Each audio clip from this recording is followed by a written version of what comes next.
شروع اللہ کے نام سے جو بڑا مہربان اور نہایتی رحم کرنے والا ہے۔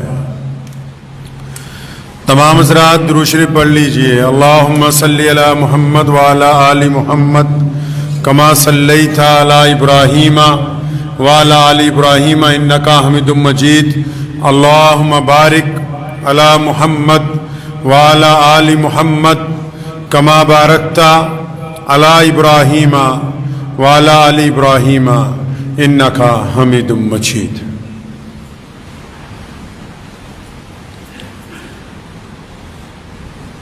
حالات کے قدموں پہ کلندر نہیں گرتا،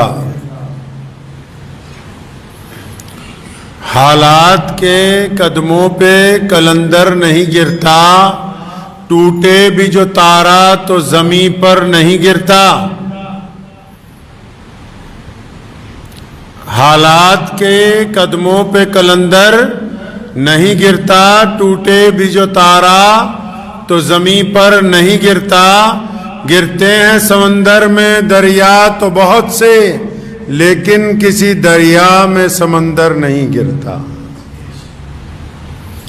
اللہ کے پیارے نبی حضرت محمد رسول اللہ صلی اللہ تعالی علیہ وسلم کی جو زندگی ہے، آپ صلی اللہ علیہ وسلم کا جو پیغام ہے، نبی علیہ السلام نے راستہ جو جینے کا عطا کیا، اس میں ہر صبح و شام کی رہنمائی شامل ہے۔ جس طرح ضرورت پڑنے پر ڈاکٹر الگ الگ دوائیاں تجویز کرتا ہے، اسی طرح اسلام نے الگ الگ اوقات میں، الگ الگ وقت میں، الگ الگ حالات کے درمیان اپنے ماننے والوں کی رہنمائی کی۔ عبادات کے ساتھ ساتھ اس بات کو یقینی بنایا کہ بہترین زندگی گزارنے والا بندہ کون ہو سکتا ہے۔ ہمارے پیارے نبی حضرت محمد رسول اللہ صلی اللہ تعالی علیہ وسلم کی اگر ہم زندگی دیکھتے ہیں تو آپ صلی اللہ علیہ وسلم نے دنیا کو ایک بہترین طریقہ عطا کیا جینے کا۔ اسلام سے پہلے دنیا میں کیا تھا؟ رنگ ڈنگ جو تھے نا دنیا کے، وہ ایسے نہیں تھے۔ دین آنے سے پہلے، پیارے نبی صلی اللہ تعالی علیہ وسلم کا دور آنے سے پہلے، بہت سارے لوگوں کو آپ نے سنا ہوگا کہ جب کوئی پریشانی آتی ہے، دکھ آتا ہے، تکلیف آتا ہے، یا کبھی حالات ناسازگار ہو جاتے ہیں، تو بڑے لوگ جو دیندار لوگ ہیں وہ اس بات کی تلقین کرتے ہیں کہ نماز پڑھو، استغفار کرو، اللہ تعالیٰ سے استغفار کرو، اپنے گناہوں کی معافی مانگو۔ لیکن اسلام نے انسانوں کی دو طریقے سے رہنمائی کی، روحانی طور پر بھی، جسمانی طور پر بھی، دینی طور پر بھی، سماجی طور پر بھی۔ اب صرف ایسا تو ممکن نہیں ہو سکتا کہ کوئی پریشانی صرف دعا سے ہی حل ہو جائے۔ دعا بھی کریں، کوشش بھی کریں۔ پتہ یہ لگا کہ دین جو ہے وہ دعا کے ساتھ کوشش کا نام بھی۔ ایسے کیسے ممکن ہو سکتا ہے کہ ایک بندہ بیٹھا دعا کرتا رہے کہ یا اللہ مجھے پیاس لگی ہے، پانی پلا دو، تو دریا جو ہے اس کے گھر تک آ جائے؟ نہیں، وہ دعا کے ساتھ اس بات کی کوشش کرے کہ وہ اٹھ کے اس جگہ تک پہنچے جہاں سے اچھا، میٹھا، صاف ستھرا پانی میسر ہو سکتا ہے۔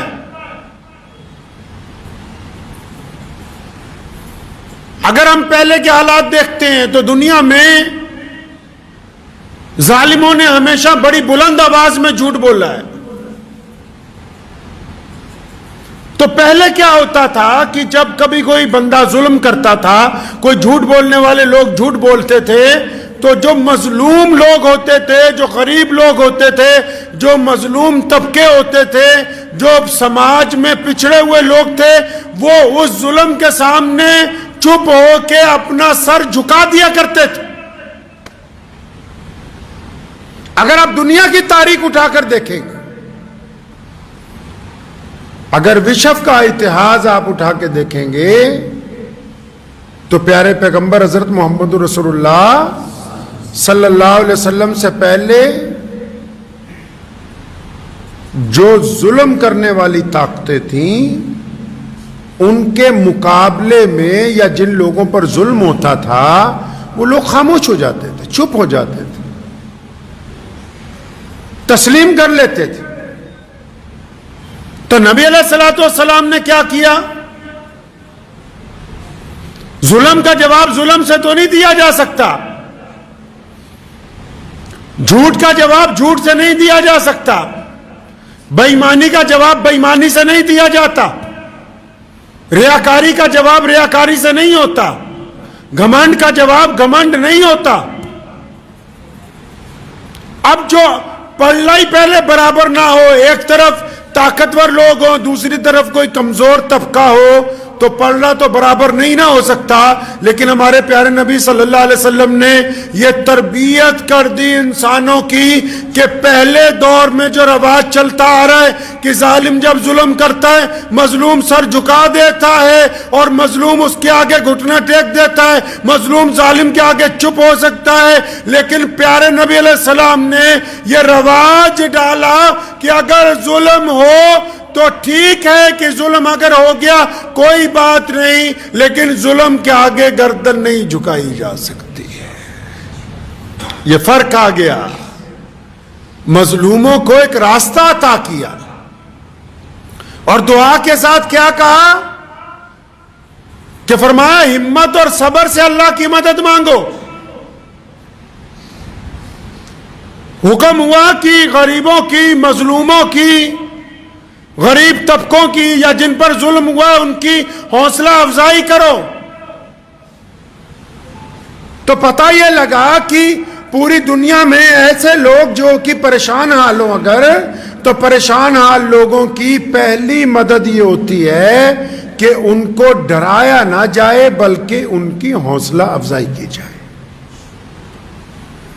اور صرف ڈرے ہوئے لوگ ہی نہیں، معاشرے میں باقی بھی کوئی بیماری سے ڈرا ہوا ہے، کوئی کاروبار کے نقصان سے ڈرا ہوا ہے، کوئی عزیز و اقارب سے ڈرا ہوا ہے، کوئی رشتہ داروں کے ظلم سے ڈرا ہوا ہے، تو جو ان کے ساتھ تعلق رکھنے والے لوگ ہیں، جو ان کے یار دوست ہیں، جو ان کے پڑوسی ہیں، جو سچ بولنے والے لوگ ہیں، ان کی پہلی ذمہ داری یہ بنتی ہے کہ وہ لوگوں کو ڈرائیں نہیں بلکہ ان کو ہمت دیں، حوصلہ دیں۔ کیونکہ پریشانی کے دور میں، مشکل کے دور میں اگر بہترین پناہ کوئی ہوتی ہے تو وہ انسان کے دل کی طاقت ہوتی ہے، اور جب ساتھ والا، کوئی اس کا دوست، کوئی اس کا پڑوسی کسی کی ہمت توڑ دیتا ہے تو وہ صرف اس کی ہمت نہیں توڑتا بلکہ اس کے ذہن کا، اس کے دل کا، اس کے جسم کا، اس کے کاروبار کا، اس کے خاندان کا نقصان کرتا ہے۔ تو شریعت نے تو صرف یہ نہیں کہا کہ آپ دعا کریں بلکہ یہ بھی کہا کہ مظلوموں کی ہمت افزائی کرنی ہے، چاہے مظلوم کسی بھی قوم سے تعلق رکھتے ہو، چاہے ان کا مذہب کوئی سا ہو، چاہے ان کی ذات کوئی ہو، چاہے ان کا رنگ کیسا ہی کیوں نہ ہو۔ یہی تو فرق ہے ظلم میں اور حق پرستی کے اندر، کہ ظالم جب ظلم کرتا ہے تو اس کے دل میں خوف نہیں ہوتا، حق پرست جب مدد کے لیے نکلتے ہیں تو پھر وہ اپنے اور پرائے کی تمیز نہیں رکھتے اس کے اندر۔ تو پہلی بات تو یہ ہمیشہ ذہن نشین رکھیں کہ اللہ نے قرآن پاک میں وعدہ کیا کہ ہر مشکل کے بعد آسانی ہے، ہر ایک مشکل کے بعد آسانی اللہ نے فرمایا ہے۔ اللہ کی حکمت کو کوئی بندہ پہنچ نہیں سکتا، ہر مشکل کے بعد آسانی ہے، اس بات کو ذہن نشین کر لیں. اور جب اللہ پر یقین کامل ہوگا تو حالات آتے جاتے رہتے ہیں، لیکن جو بندہ ثابت قدم رہ جائے، اللہ کو وہ لوگ بہت پسند ہیں جو دوسروں کو ڈراتے نہیں، جو دوسروں کو خوف زدہ نہیں کرتے، جو دوسروں کے منہ کا نوالا نہیں چھینتے. اللہ تعالیٰ کو وہ لوگ پسند ہیں. اور پھر جب کوئی بندہ جھوٹ بول رہا ہو، زور زور سے شور مچا رہا ہو، جھوٹ بول کے برے برے الزامات لگا رہا ہو، جس طرح آج کل رواج ہے سوشل میڈیا کے اوپر، تو اسلام نے کیا کہا کہ جھوٹ بولنے کے والے کے مقابلے میں جھوٹ بولو. جس طرح آج کل کچھ مسلمان یوٹیوبرز بھی لگ گئے جھوٹی کہانیاں بنانے میں، جھوٹی سرخیاں بنانے میں. اسلام نے کیا کہا؟ اگر کوئی آپ پر جھوٹا الزام لگا رہا ہے، کوئی شور مچانا چاہتا ہے، کوئی دین کے خلاف بار بار غلط باتیں کر رہا ہے، تو اسلام کیا کہہ رہا ہے؟ دعا کرو، دعا کرو، اللہ سے مدد مانگو. لیکن نبی علیہ الصلوۃ والسلام کا طریقہ یہ ہے کہ دعا کے ساتھ ساتھ پیارے نبی صلی اللہ علیہ وسلم نے شاعر اسلام حضرت حسان بن ثابت رضی اللہ تعالیٰ عنہ کی ڈیوٹی لگائی کہ حسان ممبر پر کھڑے ہو جاؤ. کس لیے کھڑے ہونا ہے یا رسول اللہ؟ اب ممبر پہ کھڑے ہو کر کرنا کیا ہے؟ ممبر پہ تو آپ کھڑے ہوتے ہیں، آپ صلی اللہ علیہ وسلم کی موجودگی میں کوئی اب کیسے کھڑا ہو سکتا ہے؟ آپ صلی اللہ علیہ وسلم نے فرمایا نہیں، حسان ممبر پر کھڑے ہو یا رسول اللہ ممبر پہ کھڑے ہو کے کیا کرنا ہے؟ کرنا یہ ہے کہ یہ جو ابو جہل جھوٹ بولتا ہے، یہ جو عتبہ جھوٹ بولتا ہے، یہ جو امیہ جھوٹ بولتا ہے، یہ جو عبداللہ بن جدان جھوٹ بولتا ہے، یہ مکے کی جو کافر بڑے بڑے ظالم اسلام کے مقابلے میں جھوٹ بولتے ہیں، یہ جو بڑے بڑے یہودی اسلام پر الزام لگاتے ہیں، تو نبی علیہ الصلوۃ والسلام نے کہا حسان ممبر پر کھڑے ہو اور کھڑے ہو کر ان کے جھوٹ کا جواب دو. پتہ یہ لگا کہ اگر کبھی کوئی بندہ جھوٹے الزامات کا شور مچا رہا ہو، گرچہ ہماری آواز کم ہو، گرچہ ہمارے پاس وسائل تھوڑے ہوں، پھر بھی ان کے مقابلے میں سچ بولنا محمد الرسول اللہ کی سنت ہے. نعرہ تکبیر! نعرہ تکبیر! حق نبوت! حق نبوت! نعرہ تکبیر! سچ بولنا محمد الرسول اللہ کی سنت ہے. پیارے نبی علیہ الصلوۃ والسلام نے یہ سکھا دیا ہمیں کہ جھوٹ بولنے والے جھوٹ بولتے رہیں، ہم کوئی ان کی زبان پکڑنے نہیں جا رہے، لیکن جو حقیقت ہے اور جو سچائی ہے اور سچ بولنے والوں پر پابندی لگائی، وہ تمام لوگ سنیں، جو مسلمان میڈیا والے بھی ہیں، جو یوٹیوبرز بھی ہیں. ہم سچ کے جھوٹ کے مقابلے میں سچ میں ملاوٹ کرنے والے نہیں ہیں. ہم جھوٹ کے مقابلے میں جھوٹ بولنے والے نہیں. جو حقیقت ہوگی اس کو بیان کیا جائے گا. اسلام نے جو نظام عدل کا طے کیا، اس کا اصول یہ ہے کہ قصور اگر اپنا کا ہوگا تو اپنوں کو قصوروار بتایا جائے گا، قصور اگر پرایوں کا ہوگا تو پرایوں کو قصوروار بتایا جائے گا. سچ جھوٹ کے مقابلے میں سچ کے اندر ملاوٹ نہیں کی جا سکتی ہے. یہ نبی علیہ السلام کی سنت ہے. اسلام بہترین دین ہے. اسلام نے ہر دور کے قانون، ہر دور کے قاعدے، ہر ایک طرح کے حالات کا بتایا کہ کرنا کیا ہے. ایسا تو نہیں ناممکن ہو سکتا کہ کوئی مریض آ جائے آپ کے پاس اور اس کی حالت بڑی خراب ہو اور ڈاکٹر صاحب بیٹھے نہیں دوائی میں بعد میں دوں گا، پہلے میں اس کو دم کرتا ہوں. تو وہ کون سا ڈاکٹر ہوا؟ امت کو ضرورت ہے حوصلے کی، عزم کی، صبر کی، استقامت کی، کندھے سے کندھا ملانے کی، نفاق کو دور کرنے کی، نا اتفاقی کو ختم کرنے کی، تعلیمی طور پر، معاشی طور پر لوگوں کا ساتھ دینے کی. اب وہ تمام اگر امور کو چھوڑ دیا جائے اور صرف یہ سمجھا جائے کہ اکیلی عبادات کے بل کے اوپر ہم آگے بڑھیں گے، نہیں، پیارے نبی صلی اللہ تعالی وسلم نے طریقے واضح فرمائے کہ کس وقت میں کیا کام امت مسلمہ کو کرنا ہے. اور جو ظلم کرنے والی طاقتیں ہوتی نا، جب بندہ کرسی پر ہوتا ہے نا، پاور میں، کوئی بھی کرسی ہو، جوانی کی بھی کرسی ہوتی ہے، علم کی ہوتی ہے، اقتدار کی ہوتی ہے، بیوپار کی ہوتی ہے، عہدے کی ہوتی ہے، دفتروں میں بڑے بڑے سرکاری افسران کی ہوتی ہے. اور جب بندہ پاور میں ہوتا ہے تو وہ سوچتا ہے کہ میں نے تو ہمیشہ ایسے ہی رہنا جیسے آج ہوں. بندہ سوچتا ہے کہ بس ایسے ہی رہے گا سب کچھ، اور اس بندے کو راضی کرنے کے لیے اس کے جو ماتحت ہوتے ہیں وہ ہر جائز ناجائز کام کو کہتے ہیں کہ جناب آپ جو کہہ رہے ہیں وہی اچھا ہے. حکمرانوں کو خراب کون کرتا ہے؟ ایک بہت مشہور حکایت ہے، ایک بادشاہ صبح کو نکلا سیر کے لیے تو سبزی منڈی میں چلا گیا، تو تمام سبزیاں وہ دیکھ رہا تھا تو بینگن پڑا ہوا تھا. تو اس نے جب بینگن کو دیکھا تو اسے پسند آیا، تو اس نے جب بینگن ایک ہاتھ میں اٹھایا تو اپنے وزیر کو کہنے لگا دیکھو یہ کتنی اچھی سبزی لگ رہی ہے. کہتا جناب یہ تو بہت پیاری سبزی ہے، اس کا رنگ دیکھیے کتنا پیارا ہے، اور دیکھیے اس کے سر پہ تاج لگا ہوا ہے،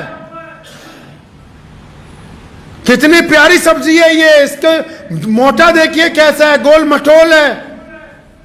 اس نے وزیر نے بادشاہ کو خوش کرنے کے لیے 200 تعریفیں اس بینگن کی کر دی.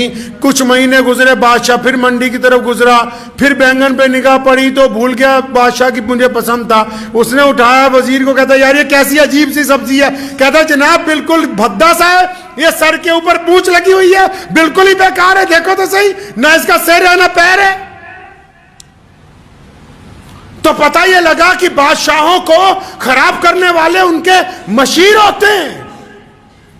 اس ضمن میں ایک بڑا خوبصورت واقعہ صحابہ کرام رضی اللہ تعالیٰ اجمعین کی جماعت میں سے بھی نظر آتا ہے. جب سیدنا عثمان رضی اللہ تعالیٰ عنہ کے دور میں اور پھر سیدنا علی مرتضیٰ رضی اللہ تعالیٰ عنہ کے دور میں کئی جگہ بغاوتیں ہوئی نا، تو جو ان کے ہم اثر دوست تھے وہ گئے، انہوں نے جا کے کہا خلفائے راشدین سے، ان حضرات سے الگ الگ وقت میں، کہ ابو بکر اور عمر کے دور میں تو ایسے ایسے فتح ہوئی، آپ کے دور میں فلاں فلاں جگہ بغاوت ہوئی.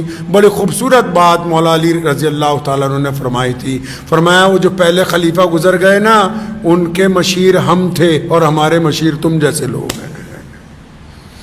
یعنی وہ جو ان کی فتوحات ہیں، سیدنا ابو بکر رضی اللہ تعالیٰ عنہ کی، عمر فاروق رضی اللہ تعالیٰ عنہ کی، عثمان ذی النورین کی، وہ ساری مولا علی کرم اللہ وجہ کی تمام مشوروں کے اوپر ہیں، ان کی باتوں کے اوپر ہیں. کیونکہ جن کے پاس مشیر بڑے اعلیٰ ہوتے ہیں، جن کے ایڈوائزر بڑے اچھے ہوتے ہیں، ان بادشاہوں کا، ان حکمرانوں کا بڑا نام ہوتا ہے. اور جن کے مشیر خراب ہوتے ہیں ان کے حکمرانوں کا نام اچھا نہیں رہتا ہے.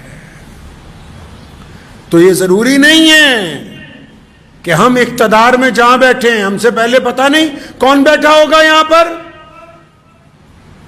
اور جو لوگ ظلم کرتے ہیں، ظلم صرف بڑی بڑی حکومتیں ہی نہیں، جو گھروں میں بھی ظلم کرتے ہیں، جو کاروبار میں ظلم کرتے ہیں، جو مزدوروں پہ ظلم کرتے ہیں، جو ناجائز کسی کو تنگ کرتے ہیں، وہ جب ظلم کرتا ہے نا بندہ، وہ سوچتا ہے بس میں ہی ہوں، آگے پیچھے تو کوئی ہے نہیں، سارے لوگ میرے ساتھ ہیں. تو پھر آج کل تو یوٹیوب کا دور ہے نا، نکالیے گا بہت سارے واقعات ایسے ملتے ہیں. ابھی بنگال میں ایک کوٹھی کا دروازہ توڑ کے ایک آدمی کو باہر نکالا، تو اس کوٹھی کے اندر گئے تو ایک بیڈ روم میں اس کے باپ کا پنجر پڑا ہوا تھا، ایک بیڈ روم میں ماں کا، ایک جگہ بہنوں کا. اربوں پتی لوگ تھے، لیکن دماغ میں پتہ نہیں کیا بات آئی، دروازہ گھر کا بند کر لیا، 7-8 سال کھولا ہی نہیں، بس باہر سے کھڑکی میں سے سامان منگاتے تھے، ملازم سے پکڑ لیتے تھے. پڑھا لکھے لوگ سارے. ایسا کیسے ہو گیا؟ یہ کیوں کر ممکن ہے؟ یہاں بھی کئی واقعات ہیں، بڑے بڑے شہروں میں آپ ابھی کہیں جاؤ گے بڑی بڑی پرانے دور کی بڑے بڑے محل بڑی بڑی حویلیاں کھنڈر بنی ہوئی ہیں. کیا بات ہو گئی؟ کہاں چلے گئے ان میں رہنے والے لوگ جو کہتے تھے ہمارے مقابلے میں کوئی عالم نہیں ہے, ہمارے مقابلے میں کوئی کاروباری نہیں ہے, ہمارے مقابلے میں کوئی سرمایہ دار نہیں ہے, ہم سے بڑا کوئی چودھری نہیں ہے. کہاں گئے؟ کیا ہوا؟ پیارے نبی حضرت محمد رسول اللہ صلی اللہ علیہ وسلم کی اگر تعلیمات کو پڑھتے ہیں تو نبی علیہ السلام نے اس کی وجہ بیان کی. یہاں محالی میں ایک کوٹھی کو توڑ کے ابھی ایک صاحب کو باہر نکالا. دونوں بھائی بہن, والد والدہ, سارے کے سارے بڑے بڑے افسر ریٹائر ہوئے اور گندگی میں رہ رہے ہیں. کوٹھی بھی کروڑوں روپے کی. وہ جو سوسائٹیاں انسانوں کو سنبھالتی ہیں جن کے دماغ چل جاتے ہیں, انہوں نے دروازے توڑ کے بڑی مشکل سے نکالا. کیا ہو گیا بھائی؟ ان کو کیا ہوا؟ ان کا کیا قصور ہے؟ پیارے نبی علیہ السلام نے وجہ بیان کی.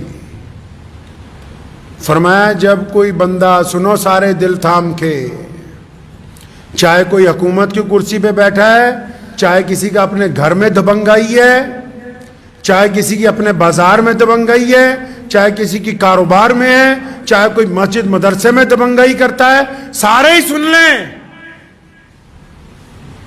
صرف یہ نہیں کہ حکومتیں سارے ہی, جس کو اللہ نے جتنی خدائی کا حصہ دیا ہے,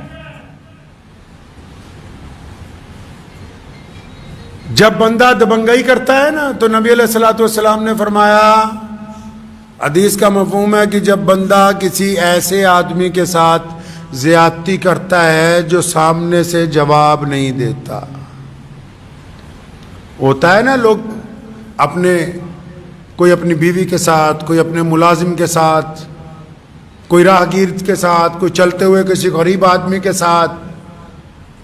بڑے بڑے لوگ جو جن کو کینسر ہو جاتا ہے, یہ بڑے بڑے چودھری جنہوں نے کبھی کوئی غلط چیز کھائی نہیں ہے, جو پانی بھی 10 دفعہ فلٹر کر کے پیتے ہیں, جن کے گھر میں آرگینک کھانے جاتے ہیں, ان کی چھاتی میں کینسر کیسے پلا؟ ان کو کیا ہو گیا؟ جو کہتے ہیں کہ ہم تو کبھی کوئی ناجائز چیز, کبھی ہاتھ دھوئے بغیر کسی کو کچھ لگایا ہی نہیں. کیا ہوا ان کو؟ سنو نبی علیہ السلام نے فرمایا, پیارے پیغمبر نے کہا کہ جب کوئی بندہ کسی ایسے بندے پر ظلم کرتا ہے جو آگے سے بولتا نہیں ہے, جب کوئی بندہ کسی ایسے پر تشدد کرتا ہے جو آگے سے چپ ہو جاتا ہے, خاموش ہو جاتا ہے, آگے سے کوئی بولتا ہی نہیں, چاہے وہ بیوی ہو, چاہے وہ پڑوسی ہو, چاہے وہ دیندار لوگ ہوں, چاہے وہ بددین لوگ ہوں, چاہے وہ مسلمان ہو, چاہے وہ غیر مسلم ہو. جو بھی آدمی اپنی طاقت کا غلط استعمال کرتا ہے, اور جب وہ کسی پہ استعمال کرتا ہے نا, تو جس پہ طاقت استعمال کرتا ہے, طاقت 2 طرح کی استعمال ہوتی ہے. جب طاقت استعمال کرتا ہے نا تو سامنے والا چلاتا ہے, گالی دیتا ہے, بدتمیزی کرتا ہے. لیکن یہ جو حدیث ہے, جب بندہ طاقت استعمال کرتا ہے نا تو سامنے والا جب چپ ہو جائے, جب چپ ہو جائے, ڈر جائے, سہم جائے, خاموش ہو جائے, تو پھر فرشتے اللہ کے پاس جاتے ہیں کہ اللہ وہ تیرا فلاں بندہ, یہ جو گنڈا بنا ہوا ہے, تیرا فلاں بندی وہ جو ظلم کر رہی ہے, یا اللہ جس پر تشدد ہوا وہ سامنے والا چپ ہو گیا ہے, بولتا نہیں ہے, ڈر گیا ہے. اس لیے ڈر گیا ہے, وہ سمجھتا ہے کہ بولتا ہوں, بولوں گا تو تھپڑ نہ مار دے, بولوں گا تو قتل نہ کر دے, بولوں گا تو مجھے تشدد کا نشانہ نہ بنائے, بولوں گا تو میری بے عزتی نہ کرے. جب گنڈا بندہ دبنگائی کرتا ہے نا کسی ایسے بندے پر جو اتنا مظلوم ہوتا ہے, اتنا وقت کا مارا ہوا ہوتا ہے نا, چپ ہی ہو جاتا ہے, بالکل خاموش ہو جاتا ہے نا. فرشتے حق تعالیٰ کو کہتے ہیں کہ الہی, اے رب العالمین, تیرا فلاں بندہ تو بالکل چپ ہو گیا, بالکل خاموش ہو گیا, ڈر گیا. سنو پھر کہاں سے کام خراب ہوتا ہے ظلم کرنے والے کا. جب ظلم سہنے والا بالکل چپ ہو جاتا ہے تو رب جس نے یہ دنیا بنائی، وہ الہ جو کائنات کا مالک ہے، وہ دنیا کے لوگ جس کو ایشور کہتے ہیں، جس کو ہم اکال پرخ کہتے ہیں، وہ خدا جو تمام کائنات کا پالنہار ہے، جب بندہ چپ ہو جاتا ہے نا، پھر اللہ فرشتوں کو کہتے ہیں اچھا وہ سامنے والا میرا بندہ گھبرا گیا، سہم گیا، ڈر گیا، چپ ہو گیا، تو اچھا اٹھاؤ قلم لکھو، اب جو یہ ڈر گیا ہے اس کی طرف سے بدلہ اس کا رب لے گا. اور جب رب بدلہ لینے پہ آتا ہے بندے کی مت مار دیتا ہے، دنیا کی کوئی طاقت پھر اس کا ساتھ نہیں دیتی ہے. انسان کی مت مار دیتا ہے خدا، پھر چنگی کوٹھیاں ویران ہو جاتی ہیں، کاروبار اجڑ جاتے ہیں، جوانیاں برباد ہو جاتی ہیں، جسم میں روگ پیدا ہو جاتے ہیں. یہ ایسے نہیں ہوتے، یہ ظلم کی وجہ سے ہوتے ہیں، یہ ناک ستانے کی وجہ سے ہوتے ہیں، کسی کا ناک مال دبانے کی وجہ سے ہوتے ہیں، کسی کی ناک جائیداد پہ قبضے کی وجہ سے ہوتے ہیں. یہ کیا سمجھتا ہے کہ میں نے تو کوئی غلط چیز کھائی نہیں، میں کیسے بیمار ہو گیا؟ ارے جن پر ظلم کیا، مظلوم کی آہ میں اور اللہ کے درمیان کوئی پردہ ہے ہی نہیں. اس لیے ذہن نشین کر لیجئے اس بات کو کہ پریشانی کے دور میں صرف دعا نہیں ہے، دعا کے ساتھ حوصلہ بھی ہے، دعا کے ساتھ ہمت بھی ہے، دعا کے ساتھ ایک دوسروں کا ساتھ بھی ہے، دعا کے ساتھ سچ بولنا بھی شامل ہے، دعا کے ساتھ ظالم کے سامنے گردن اٹھا کے کھڑے ہونا بھی شامل ہے، دعا کے ساتھ بھوکے کو کھانا کھلانا بھی شامل ہے. عبادات اس وقت تک کامل نہیں ہو سکتی جب تک عملی طور پر بندہ محمد رسول اللہ صلی اللہ علیہ وسلم کے احکامات کی تکمیل نہ کر دے، اس وقت تک عبادات قبول نہیں ہو سکتی. تو دعا کرے اللہ تعالیٰ مجھے اور آپ سب کو ان باتوں پہ عمل کی توفیق عطا فرمائے. کریں گے کوشش انشاءاللہ؟ ہاں بالکل. اور جو لوگ سوشل میڈیا کے ذریعے کسی کو ڈرانا چاہتے ہیں، سوشل میڈیا کے ذریعے غلط خبریں پوسٹ کرتے ہیں، سوشل میڈیا کے ذریعے کچھ ایسی چیزیں دوسروں کو بھیجتے ہیں کہ اگلا پریشان ہو جائے، سہم جائے، جن کا منشا یہ ہے کہ وہ دوسروں کو ڈرانا چاہتے ہیں، جب یہ وقت کی لاٹھی پڑے گی تو وہ خود خوف زدہ ہو جائیں گے. اس لیے ہم لوگوں کو ڈرانے والوں کے اندر حصے دار نہ بنیں، لوگوں کی ہمت بڑھانے کے اندر حصے دار بنے. وآخر دعوانا ان الحمدللہ رب العالمین.